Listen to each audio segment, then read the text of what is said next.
कमरे की हल्की रोशनी में रिया नंदिनी बेड पर बैठी बार बार अपने मोबाइल की स्क्रीन चालू करके देख रही थी।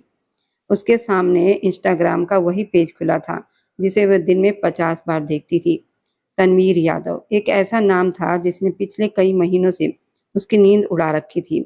रिया नंदिनी ने गहरी सांस ली और तनवीर की नई पोस्टर पर लगी तस्वीर को जूम किया। वह काले सूट में किसी बिजनेस मीटिंग में खड़ा था। उसके चेहरे की गंभीरता और आंखों में मौजूद एक अलग तरह का आत्मविश्वास रिया नंदिनी को अपने ही शहर में जैसे बांध लेता था। काश मेरे पास तुम्हारा पर्सनल नंबर होता, रिया नंदिनी ने फोन सीने से लगाते हुए खुद से कहा। उसका दिल चाहता था कि वो अभी उसे मैसेज करे और बता दे कि कोई है, उसके हर शब्द हर काम पर ध्यान रखता है। मगर वह डरती थी कहीं तनवीर उसे कोई साधारण सी फैन समझकर ब्लॉक न कर दे। वह उसकी जिंदगी में खास जगह चाहती थी, सिर्फ पोस्टर पर लाइक करने वाली लड़की नहीं बनना चाहती थी।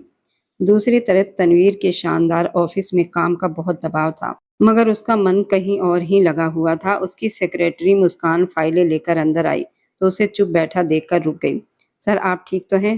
मुस्कान ने धीमी आवाज में पूछा, क्योंकि तनवीर का इस तरह फाइलों के सामने बैठकर खाली नजरों से देखना उसके लिए बिल्कुल नया था। हाँ मैं ठीक हूँ, तुम ये फाइलें यहाँ रख दो, तनवीर ने चौंक कर कहा। जल्दी से अपना फोन उल्टा करके मेज पर रख दिया। सर अगर आपकी तबीयत ठीक नहीं है तो आप घर जाकर आराम कर लें, मुस्कान ने चिंता से कहा। मगर तनवीर ने सिर्फ हाथ के इशारे से उसे बाहर जाने को कह दिया। मुस्कान के बाहर जाते ही तनवीर ने दोबारा फोन उठाया और नोटिफिकेशन देखने लगा। वही लड़की जिसकी डीपी में सिर्फ मेहंदी लगे हाथ दिखाई देते थे। उसने एक बार फिर उसके इंस्टाग्राम स्टेटस को लाइक किया था। तनवीर की उलझन बढ़ती जा रही थी। ये कौन है जो कुछ बोलती भी नहीं और कोई मैसेज भी नहीं करती, बस चुपचाप उसे देखती रहती है। उसने सोचा शायद ये कोई जानने वाला है जो मजाक कर रहा है, मगर उस लड़की के अंदाजा में कुछ ऐसा था जिसे वह अनदेखा नहीं कर पा रहा था। घर लौटने पर भी तनवीर का यही हाल था। लक्ष्मी देवी ने डाइनिंग टेबल पर उसे चुप देखा तो परेशान हो गई। तनवीर बेटा क्या बात है, आजकल तुम कुछ ऐसे खोए खोए से रहते हो? क्या ऑफिस में कोई परेशानी है? नहीं माँ, बस काम का थोड़ा सा दबाव है, तनवीर ने नजरें बचाकर जवाब दिया और जल्दी से खाना खत्म करके अपने कमरे में चला गया। वह खुद भी नहीं समझ पा रहा था कि वह उस अनजान लड़की के बारे में इतना क्यों सोच रहा है। उधर रिया नंदिनी की बेचैनी अब जुनून की हद तक पहुंच चुकी थी। वह अपने कमरे में इधर उधर टहल रही थी। अचानक से उसे याद आया उसकी एक पुरानी सहेली का भाई उसी कंपनी में काम करता है जहां तनवीर का बिजनेस है। उसने तुरंत उसे फोन किया और बातों ही बातों में तनवीर का जिक्र छेड़ दिया। बड़ी मुश्किल से और कई तरह की बातों के बाद आखिरकार उसे वह चीज मिल गई जिसकी उसे तलाश थी, और वह था तनवीर यादव का पर्सनल व्हाट्सएप नंबर। नंबर मिलते ही रिया नंदिनी की खुशी का ठिकाना नहीं रहा। उसका दिल इतनी तेजी से धड़क रहा था जैसे सीने से बाहर निकल जाएगा। वह भागती हुई घर के छत पर चली गई। रात का समय था, ठंडी हवा चल रही थी। उसने कांपते हाथों से नंबर सेव किया और मैसेज लिखने लगी, नमस्ते मैं रिया नंदिनी हूँ। सिर्फ ये दो वाक्य लिखकर उसने मैसेज भेज दिया और मोबाइल दूर रखकर दीवार से टिक गई।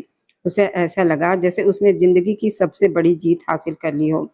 अब सब कुछ तनवीर पर था। रिया नंदिनी की सांस जैसे अटक गई थी कि अब क्या होगा। कुछ देर के बाद जब तनवीर ने अपना फोन उठाया और अनजान नंबर से आए मैसेज को देखा तो उसकी आंखें हैरान रह गई। नाम पढ़ते ही उसके दिमाग में तुरंत वही डीपी आ गई जिसमें मेहंदी लगे हाथ थे और नाम रिया नंदिनी लिखा हुआ था। नमस्ते, आप कौन हैं और क्या चाहती हैं? तनवीर ने जल्दी से टाइप किया और उसका दिल अजीब तरह से धड़कने लगा। मैं कुछ नहीं चाहती, बस आपसे बात करना चाहती हूँ, रिया नंदिनी ने तुरंत जवाब दिया। अब उसकी हिम्मत बढ़ रही थी। देखिए मिस रिया नंदिनी, मेरे पास इन बेकार बातों के लिए समय नहीं है। मैं बहुत व्यस्त रहता हूँ, इसलिए बेहतर होगा आप मुझे दोबारा मैसेज ना करें। तनवीर ने अपनी पुरानी आदत के अनुसार उसे डांट दिया। ओह तो आप इतने खड़ूस हैं, रिया नंदिनी ने फोन स्क्रीन देखकर मुंह बनाया, मगर उसके चेहरे की मुस्कान अब भी बनी हुई थी। उसे पहले से ही अंदाजा था कि तनवीर का स्वभाव ऐसा ही होगा, मगर वह उसे बदलने का निश्चय कर चुकी थी। तुम्हें जो कहना है कहो, मैं तो अब तुम्हारे पीछे पड़ने वाली हूँ, रिया नंदिनी ने धीरे से कहा और फोन सीने से लगाकर आसमान की तरफ देखने लगी जहां चमकते सितारे उसकी नई मोहब्बत के गवाह बन रहे थे। रात के अंतिम पहर जब पूरा शहर सो रहा था, रिया नंदिनी की आंखों से नींद कोसों दूर थी। वह बार बार व्हाट्सएप देखती थी, शायद तनवीर यादव का कोई मैसेज आया हो। मगर वहाँ वही आखिरी वाक्य मौजूद था, जिसमें उसने दोबारा मैसेज ना करने को कहा था। तुम जितने सख्त बनोगे मैं उतनी ही जिद करूंगी, रिया नंदिनी ने तकिए में मुंह छुपाकर सोचा। उसका दिल चाहता था कि वो अभी एक लंबा सा मैसेज लिख दे, मगर वह जानती थी कि तनवीर जैसे इंसान को जीतने के लिए धैर्य की जरूरत है। अगले 2 दिन रिया नंदिनी ने खुद को संभाले रखा और कोई मैसेज नहीं किया। इधर तनवीर का हाल अजीब था। वह बार बार अपना फोन देखता कि कहीं उस लड़की का फिर कोई मैसेज तो नहीं आया। जब कोई नोटिफिकेशन नहीं मिली तो उसे एक अजीब सी कमी महसूस होती। वह खुद से सवाल करता कि उसे एक अनजान लड़की के मैसेज का इंतजार क्यों है। मगर इंसान का स्वभाव भी अजीब होता है। उसे वही चीज ज्यादा अपनी तरफ खींचती है जो उसकी पहुंच से बाहर हो। तीसरे दिन रिया नंदिनी से और नहीं रहा गया। उसने दोपहर के समय एक सीधा सा मैसेज भेज दिया। सुना है आज आपके शहर में मौसम बहुत अच्छा है, क्या आपको बारिश पसंद है? तनवीर ने मैसेज देखा और पढ़कर नजरअंदाज कर दिया। उसने सोचा अगर वह जवाब देगा तो ये लड़की उसे और परेशान कर देगी। वह अपने लैपटॉप पर काम करता रहा, मगर उसका मन बार बार उस छोटे से मैसेज की तरफ जा रहा था जिसमें मौसम का जिक्र था। शाम ढलते समय जब तनवीर घर जाने के लिए गाड़ी में बैठा तो अचानक बादल गरजने लगे और तेज बारिश शुरू हो गई। उसने बिना सोचे अपना फोन उठाया और रिया नंदिनी को मैसेज पर टाइप किया। हाँ, बारिश पसंद है, मगर काम की वजह से इसका आनंद लेने का समय नहीं मिलता। मैसेज भेजने के बाद उसे खुद पर हैरानी हुई, मगर रिया नंदिनी के लिए तो जैसे त्योहार हो गया था। उसने तुरंत जवाब दिया, समय निकाला जाता है, खुद नहीं मिलता। कभी कभी बारिश के बूंदों को महसूस करना फाइल पढ़ने से ज्यादा सुकून दे देता है। तनवीर ने इस बार कोई जवाब नहीं दिया। वह चुपचाप गाड़ी चलाता रहा, मगर रिया नंदिनी की इस बात ने उसके अंदर एक अजीब सी हलचल पैदा कर दी थी। वह लड़की उसे सलाह दे रही थी जिसे वह जानता भी नहीं था। अगले 1 हफ्ते तक यही चलता रहा। रिया नंदिनी कभी कोई पंक्ति भेज देती तो कभी कोई अच्छी बात। तनवीर अक्सर मैसेज देखकर छोड़ देता और कभी कभी सिर्फ एक शब्द में जवाब देता। उसकी इस दूरी ने रिया नंदिनी को और बेचैन कर दिया था। एक रात जब तनवीर सोने की तैयारी कर रहा था, तभी रिया नंदिनी का मैसेज आया। मैं आपको पूरे दिल से चाहती हूँ तनवीर, शायद आपको ये मजाक लगे या कोई पागलपन, मगर मैं आपके बिना नहीं रह पाऊंगी। मेरी हर सुबह आपके स्टेटस से शुरू होती है, हर रात आपके ख्यालों में गुजरती है। तनवीर का दिल जोर से धड़क उठा। उसने इस मैसेज को कई बार पढ़ा। उसे लगा शायद ये लड़की सच में किसी गहरी भावनात्मक परेशानी में है। उसने सोचा कि उसे डांट कर ये सब खत्म कर देना चाहिए, मगर उसके हाथ कांप रहे थे। तुम मुझे जानती तक नहीं हो, फिर ये सब कैसे कह सकती हो? तनवीर ने पहली बार विस्तार से जवाब दिया था। जानने के लिए साथ रहना जरूरी नहीं होता। दिल का रिश्ता असर और बातों से भी बन जाता है। रिया नंदिनी ने तुरंत जवाब दिया। उसकी बातों में एक ऐसा नशा था, तनवीर का दिल पिघलने लगा। अगले दिन तनवीर ऑफिस में बैठा था। उसके पास एक सुंदर सा पार्सल पहुंचा जिस पर कोई नाम ही नहीं था। उसने खोला तो अंदर एक सुंदर डायरी और एक कीमती पेन था जिस पर तनवीर का नाम लिखा हुआ था। उसके साथ एक छोटी सी पर्ची थी जिस पर लिखा था, आपकी व्यस्त जिंदगी के लिए एक छोटा सा उपहार है, उम्मीद है आपको पसंद आएगा। तनवीर को अब यकीन हो गया था, ये लड़की सिर्फ मैसेज तक सीमित नहीं है, वह उसके बारे में सब कुछ जानती है। उसने बिना सोचे रिया नंदिनी को कॉल कर दिया। दूसरी तरफ जैसे ही रिया नंदिनी ने तनवीर का नाम स्क्रीन पर चमकते देखा, उसके हाथ पांव ठंडे हो गए। उसने कांपते हुए कॉल उठाई, मगर उसके मुंह से एक शब्द भी नहीं निकला। हेलो रिया नंदिनी, तनवीर की गहरी आवाज उसके कानों में गूंजी। तो रिया नंदिनी की सांसें थम गई और उसकी आंखों से खुशी के आंसू बहने लगे। उसे यकीन नहीं हो रहा था कि तनवीर उसे पुकार रहा है। उसकी खामोशी तनवीर के दिल को छू रही थी। वह समझ गया कि दूसरी तरफ मौजूद लड़की इस समय कितनी भावुक और खुशी से गुजर रही है। तनवीर ने भी कुछ नहीं कहा।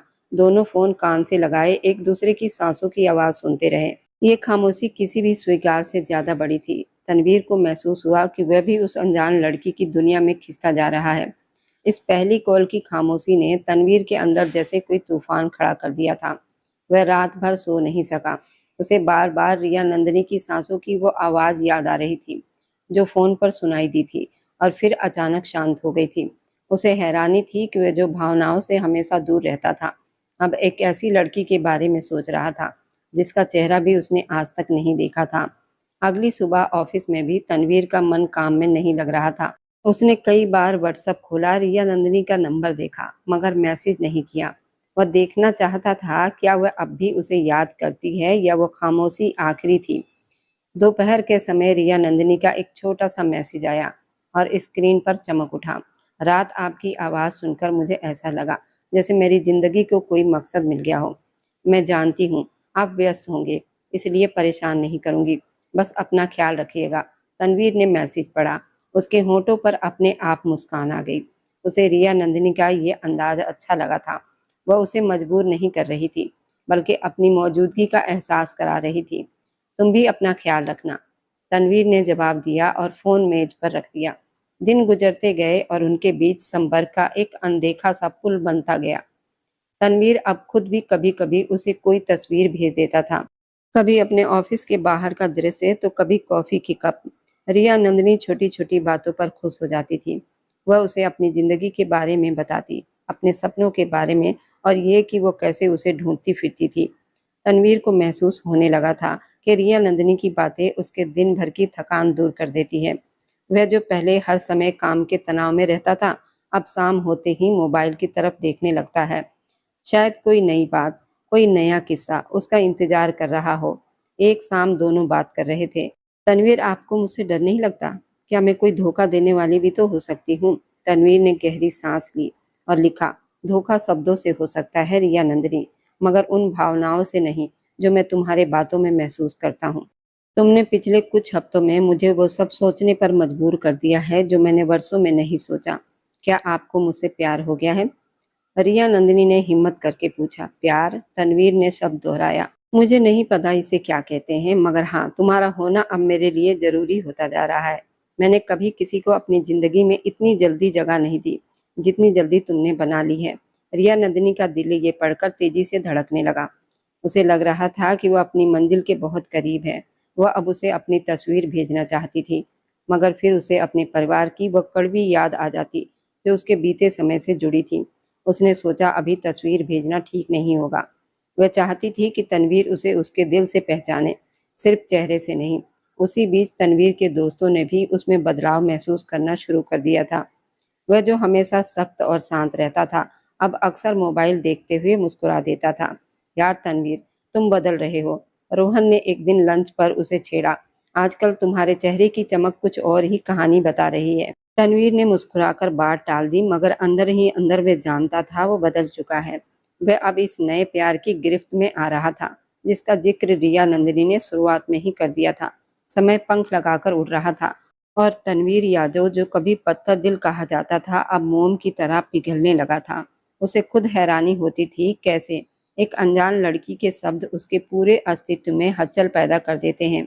अब उनके बीच औपचारिकता बातों की जगह गहरी और असरदार बातें होने लगी थी।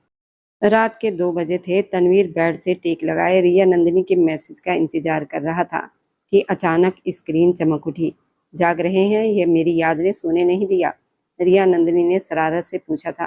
तनवीर के होठों पर हल्की मुस्कान आई और उसने टाइप किया, दोनों बातें सच हैं। रिया नंदिनी, तुमने मेरी नींद पर कब्जा कर लिया है। अब बताओ इसका जुर्माना क्या होगा? जुर्माना ये है कि जब तक मैं ना कहूँ तुम अपनी आंखें बंद नहीं करोगे, रिया नंदिनी ने तुरंत जवाब दिया। मैं चाहती हूँ जब तुम अकेले हो तो सिर्फ मेरे बारे में सोचो। तनवीर ने गहरी सांस ली और अपनी थकी आंखें मूंद ली। मैं तो वैसे भी तुम्हारे अलावा कुछ नहीं सोच पाता। रिया नंदिनी, तुम्हारी आवाज़, तुम्हारा अंदाज मुझे पागल कर देते हैं। कभी कभी डर लगता है कि अगर ये सब एक सपना हुआ तो मैं टूट जाऊंगा। ये सपना नहीं है तनवीर, ये वो सच्चाई है जिससे तुम अब भाग नहीं सकते। दूसरी तरफ से रिया नंदिनी की आवाज़ अब गंभीर थी। तुमने कभी सोचा है मैं तुम्हारे लिए इतनी दीवानी क्यों हूँ? क्यों? तनवीर ने बेचैनी से पूछा। क्योंकि तुम्हारी शक्ति के पीछे एक बहुत नरम दिल छिपा है जिसे सिर्फ मैं देख सकती हूँ। तुम्हारी गंभीरता मुझे बेचैन कर देती है। तुम्हारा ये अंदाज मेरे दिल में उतर जाता है। रिया नंदिनी की बातों में एक अजीब सा असर था जो तनवीर को मदहोश करता था।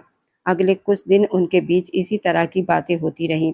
तनवीर अब ऑफिस से घर जल्दी आने लगा था ताकि वह आराम से रिया नंदिनी से बात कर सके। उसके कमरे की दीवार अब रिया नंदिनी की बातों की गवाह बन चुकी थी। अगले दिन रिया नंदिनी ने पूछा, तनवीर, क्या तुम्हें कभी मेरा चेहरा देखने की इच्छा नहीं होती? तनवीर थोड़ी देर चुप रहा, फिर लिखा, सच कहूँ तो शुरू में बहुत होती थी, मगर अब तुम्हारी रूह, तुम्हारा सोच, तुम्हारा मुझसे ये संबंध इतना मजबूत हो गया है कि मुझे तुम्हारे चेहरे की ज़रूरत महसूस नहीं होती। तुम जैसी भी हो, मेरे लिए अब तुम ही सब कुछ हो। रिया नंदिनी की आंखों में आंसू आ गए। वह तनवीर यादव की इस गहरी मोहब्बत पर अपना सब कुछ लुटा देना चाहती थी। उसने सोचा कि अब समय आ गया है कि वह तनवीर को अपनी मौजूदगी का एहसास दिलाने के लिए कुछ खास करे। अच्छा, तो फिर तैयार रहिए, कल आपके लिए एक सरप्राइज आ रहा है। कैसा सरप्राइज? तनवीर ने हैरानी से पूछा। बस इंतजार कीजिए तनवीर यादव, क्योंकि अब मैं आपकी जिंदगी का वह हिस्सा बनने जा रही हूँ जिसे आप कभी मिटा नहीं पाएंगे। तनवीर सारी रात सोचता रहा कि रिया नंदिनी क्या करने वाली है।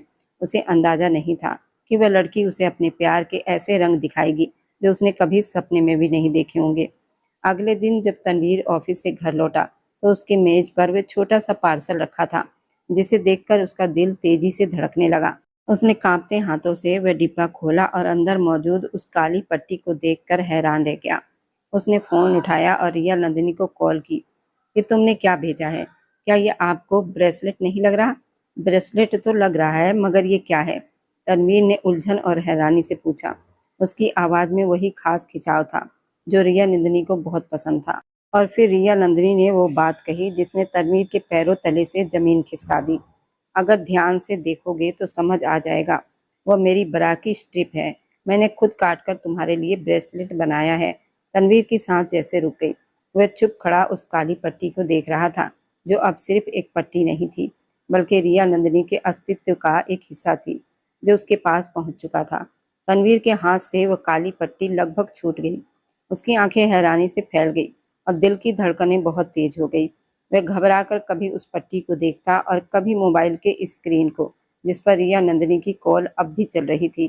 तुम सच में पागल हो? तनवीर के मुंह से अपने आप निकल गया। उसकी आवाज में हैरानी थी और एक अजीब सी भावना भी जो उसे अंदर तक हिला रही थी। हाँ, पागल तो मैं हूँ, मगर सिर्फ तुम्हारे लिए। रिया नंदिनी की आवाज में अब एक अजीब सा नशा और अपनापन था। और वे जो लाल लिपस्टिक वाले होंठ का निशान है ना, वह कोई उपहार नहीं, बल्कि एक वादा है। कैसा वादा? तनवीर ने गाल साफ करते हुए पूछा। वह हमेशा इस लड़की की बेबाकी के सामने चुप हो जाता था। उसे समझ नहीं आता था कि उसे डांटे या उसकी दीवानगी पर हैरान हो। यही कि एक दिन यही निशानी तुम्हारे गाल पर होंगे और तुम उन्हें मिटाना नहीं चाहोगे जब तक हमारे इस ऑनलाइन प्यार की दूरी खत्म नहीं हो जाती। मैं तुम्हें ऐसे ही अपने पागलपन के तोहफे भेजती रहूंगी और तुम। रिया नंदिनी ने जानबूझकर बात अधूरी छोड़ दी, जैसे वह तनवीर के धोरे की परीक्षा ले रही हो। और मैं क्या? तनवीर की आवाज अब पहले जैसी सख्त नहीं रही। उसके बोलने के तरीके में अब एक नरमी आ गई थी जो सिर्फ रिया नंदिनी के लिए थी। और तुम बस चुपचाप मेरे इस पागलपन की आदत डाल लो, क्योंकि जिस दिन ये फोन की स्क्रीन हमारे बीच से हटेगी ना, तुम मुझसे और मेरे प्यार से बच नहीं पाओगे। इतना कहकर रिया नंदिनी ने फोन काट दिया। तनवीर ने गहरी सांस ली और फोन बेड पर फेंक दिया। वह लड़की सच में एक मुसीबत थी। पिछले 6 महीनों से उसका सारा सुकून एक अनजान लड़की ने खत्म कर दिया था। वह जो हमेशा बहुत व्यवहारिक और गंभीर रहता था, जिसे ऑनलाइन रिश्तों पर कभी भरोसा नहीं था, वह आज अपनी कलाई में एक लड़की की ब्रा की स्ट्रिप पकड़े बैठा था। उसने कभी रिया नंदिनी को नहीं देखा था। वह कैसी दिखती है, उसका असली परिवार क्या है, उसे कुछ भी नहीं पता था। बस उसकी आवाज, उसकी पागलपन भरी बातें, उसके अजीब उपहार उसे अपनी तरफ खींच रहे थे। वह अभी भी इसी सोच में था कि अचानक लाउंज से एक तेज आवाज आई, जैसे कोई भारी चीज जमीन पर गिर गई हो। तनवीर तुरंत कमरे से बाहर भागा, जहां उसके पिता फर्श पर गिरे हुए थे और उनका हाथ अपने सीने पर था। पापा! तनवीर चिल्लाते हुए उन्हें संभालने लगा। उसकी माँ लक्ष्मी देवी भी रसोई से भागकर आई और अपने पति की हालत देखकर घबरा गई। जल्दी करो तनवीर, इन्हें अस्पताल ले जाना होगा, इनकी सांसें तेज चल रही है, लक्ष्मी देवी ने रोते हुए कहा। तनवीर घबराकर गाड़ी निकाल लाया और अपने पिता को अस्पताल ले गया। आपातकालीन वार्ड के बाहर खड़े उसके दिमाग में रिया नंदिनी की वह आखिरी बात गूंज रही थी कि तुम मुझसे बच नहीं पाओगे। उसे क्या पता था कि जिंदगी उसे एक ऐसे मोड़ पर ले जाएगी जहां सब कुछ बदलने वाला था। कई घंटों के इंतजार के बाद जब डॉक्टर बाहर आए तो उनके चेहरे पर थकान थी। आपके पिता को हार्ट अटैक आया है। अभी उनकी हालत खतरे से बाहर है, मगर उन्हें पूरा आराम और मानसिक शांति की जरूरत है। तनवीर कमरे में गया तो संग्राम यादव आंखें खोलकर छत की तरफ देख रहे थे। तनवीर को देखते ही उनकी आंखों में आंसू आ गए। तनवीर बेटा, क्या तुम मेरी एक बात मानोगे? उन्होंने कमजोर आवाज में पूछा। जी पापा। आप जो कहेंगे मैं वही करूँगा। तनवीर ने उनका हाथ पकड़ लिया। मैं अपनी मुँह बोली बहन काव्या देवी से माफ़ी मांगना चाहता हूँ। कई साल हो गए हैं मैंने अपने मरे हुए दोस्त के चक्कर में आकर अपना रिश्ता तोड़ लिया था। काव्या का पति भी मेरा दोस्त था। वह हमारे पड़ोस में ही रहता था। उससे भी हमारे घर के अच्छे संबंध थे। काव्या के सास ससुर मुझे अपना सगा बेटा समान मानते थे। एक छोटी सी गलतफहमी की वजह से मैंने उन्हें अपनी जिंदगी से निकाल दिया था, मगर अब मैं इस बोझ के साथ नहीं जीना चाहता था। उन्हें ढूंढो तनवीर, मुझे उनसे मिलना है। तनवीर चुप रह गया। उसने उस आंटी के बारे में कभी नहीं सुना था। उसे बस इतना पता था कि परिवार में किसी पुराने रिश्ते का जिक्र करना मना है, मगर अपने बीमार पिता की हालत देखकर वो मना नहीं कर सका। अगले ही दिन तनवीर ने पता लगवाया। आखिरकार उसे अपनी आंटी का नंबर मिल गया। जब संग्राम यादव ने 30 साल के बाद अपनी मुंहबोली बहन को कॉल किया तो दोनों तरफ सिर्फ रोने की आवाजें थी। माफी मांगी गई, पुराने दुख साझा किए गए। काव्या देवी, तुम अभी इसी समय मेरे पास आओ अपने बच्चों को लेकर। मैं अब आपको परेशान नहीं देख सकता, उन्होंने भावुक होकर कहा। और फोन पर ही ये बात तय हो गई कि उनकी बड़ी बेटी आर्या नंदिनी की शादी तनवीर के साथ होगी। तनवीर ये सब सुनकर हैरान रह गया। वह इस रिश्ते के खिलाफ था, क्योंकि उसका दिल तो रिया नंदिनी के पास था, मगर वह अपने बीमार पिता को दुख नहीं देना चाहता था। उसने सोचा कि जब वे लोग आएंगे तो वह कोई न कोई रास्ता जरूर निकालेगा। दूसरी तरफ रिया नंदिनी को जब पता चला कि उसकी माँ के पास फोन आया है और वे लोग वहां जा रहे हैं तो उसका खून खौलने लगा। वह अपनी माँ के अपमान को नहीं भूली थी जो कई साल पहले हुआ था, मगर जब उसे पता चला कि जिस लड़के से आर्या नंदिनी की शादी तय हुई है उसका नाम तनवीर यादव है तो उसके पैरों तले से जमीन खिसक गई। क्या ये वही तनवीर है जिसे मैं प्यार करती हूँ? रिया नंदिनी ने हैरानी से सोचा और अपनी बड़ी बहन आर्या नंदिनी का चेहरा देखा, जिसकी शादी तनवीर यादव से तय हो चुकी थी। संग्राम यादव की तबीयत अब पहले से बेहतर थी, मगर उनके चेहरे पर एक अजीब सा सुकून था। वे अपनी बहन और उसकी बेटियों के आने का बेसब्री से इंतजार कर रहे थे। तनवीर यादव के लिए सब कुछ एक डरावने सपने जैसा था। वह बार बार अपना फोन देखता, जहां रिया नंदिनी की कॉल और संदेश लगातार आ रहे थे। उसने सोचा कि अभी उसे कुछ नहीं बताना चाहिए जब तक कि वह खुद ये सब संभाल न ले। और फिर वह दिन भी आ गया जब काव्या देवी अपनी दोनों बेटी रिया नंदिनी आर्या नंदिनी के साथ उनके घर पहुंची। तनवीर यादव अपने पिता के साथ बैठक में खड़ा था जब दरवाजा खुला और वे लोग अंदर आए। रिया नंदिनी ने जैसे ही बैठक में कदम रखा तो उसकी नजरें सीधी तनवीर पर पड़ी, जो सफेद कुर्ता पैजामा पहने खड़ा था। उसका दिल जैसे गले में अटक गया, सांसें जैसे रुक गई। ये वही चेहरा था जिसे वो महीनों से तस्वीरों में देखती आई थी। वही आंखें जिसमें गर्व और आकर्षण का एक अजीब सा मेल था। वही कद जिसने उसे पागल कर दिया था। क्या यही मेरी आंटी का बेटा है? रिया नंदिनी ने मन में ये सोचा। किसी हथौड़े की तरह लगी। उसे विश्वास ही नहीं हो रहा था कि जिसे वो प्यार करती है वह उसी पड़ोसी का बेटा है जिसे वह नफरत करती थी। उसका पूरा शरीर कांपने लगा। वह चुपचाप खड़ी रह गई जैसे कोई मूर्ति हो। दूसरी तरफ तनवीर यादव ने भी जैसे ही रिया नंदिनी को देखा उसकी धड़कनें तेज हो गई। वह लड़की किसी स्वर्ग की अप्सरा से कम नहीं थी। उसके लंबे बाल उसकी कमर तक लहरा रहे थे। उसकी आंखों में ऐसी मासूमियत और गहराई थी कि तनवीर पहले ही नजर में उस पर मोहित हो गया था। उसने तो कभी सोचा भी नहीं था कि उसकी आंटी की बेटियां इतनी खूबसूरत होंगी। उसका मन चाहा वो बस उसे देखता ही रहे, मगर अगले ही पल उसे रिया नंदी से अपने प्यार का ख्याल आया तो उसने खुद को संभाला और अपने भावों पर काबू कर लिया। ये लोग हमारे दुश्मन हैं, इनके कारण हम यहाँ इतने दूर बैठे हैं, तनवीर ने खुद को याद दिलाया। और फिर उसने रिया नंदिनी की तरफ एक ठंडी और घमंडी नजर डाली और उनके सामने से हट गया। उसका ये अंदाज रिया नंदिनी के दिल पर किसी तेज चोट की तरह लगा। उसे समझ नहीं आ रहा था वो क्या करे।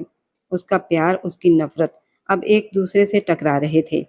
राज रानी इतने सालों के बाद मुंह बोली बेटी काव्या देवी के बच्चों को देखकर भावुक हो गई थी, इसलिए उन्होंने काव्या देवी और उनकी बेटियों को गले से लगा लिया।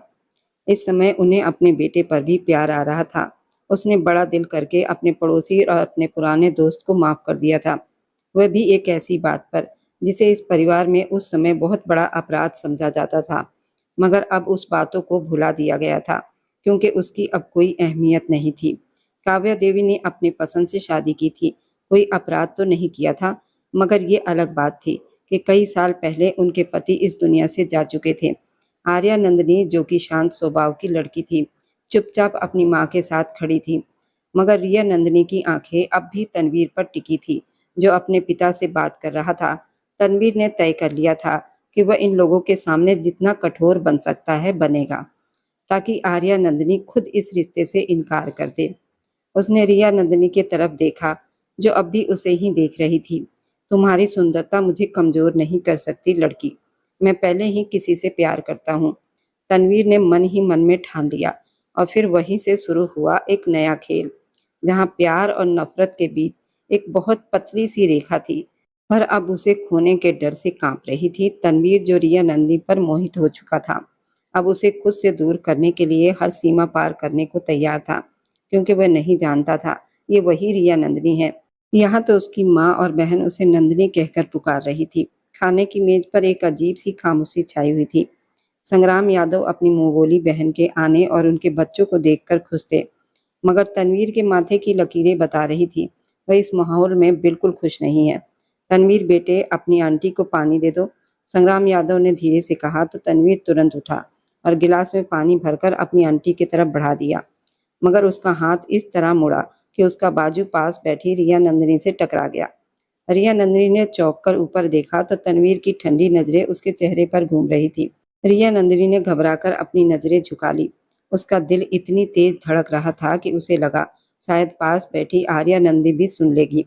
उसने हिम्मत करके धीमी आवाज में सॉरी कहा, तो तनवीर के हाथ एक पल के लिए रुक गए। उस सॉरी में उसे एक जानी पहचानी सी आवाज महसूस हुई, जैसे ये आवाज उसने पहले भी कहीं सुनी हो। इसके आगे की कहानी बहुत दिलचस्प रहने वाली है। क्या रिया नंदिनी को तनवीर यादव पहचान पाएगा या नहीं? आगे की कहानी पूरी रहस्यमय होने वाली है। क्या रिया नंदिनी और तनवीर यादव का मिलन हो पाएगा या नहीं? और अब जाते जाते बस दिल से एक छोटी सी गुजारिश है, आप जहाँ कहीं से भी मेरी वीडियो देख रहे हैं, कमेंट में अपने शहर और राज्य का नाम जरूर लिखिए। आपके कमेंट मेरे लिए किसी अनमोल तोहफे से कम नहीं होते। और जो लोग अपना कीमती समय देकर मेरी कहानियाँ देखते हैं, लाइक और शेयर करते हैं, उन सबका मैं दिल से धन्यवाद करती हूँ। अगर आज की कहानी ने आपके दिल को छुआ हो तो वीडियो को लाइक करें, अपने दोस्तों तक जरूर पहुंचाएं, और हमारे इस छोटे से परिवार का हिस्सा बनने के लिए चैनल को सब्सक्राइब करना ना भूलें, क्योंकि आपका हर सब्सक्राइब मेरे लिए आपका प्यार और भरोसा है। फिर मिलेंगे एक नई भावनाओं से भरी कहानी के साथ। तब तक खुश रहिए, स्वस्थ रहिए और मुस्कुराते रहिए।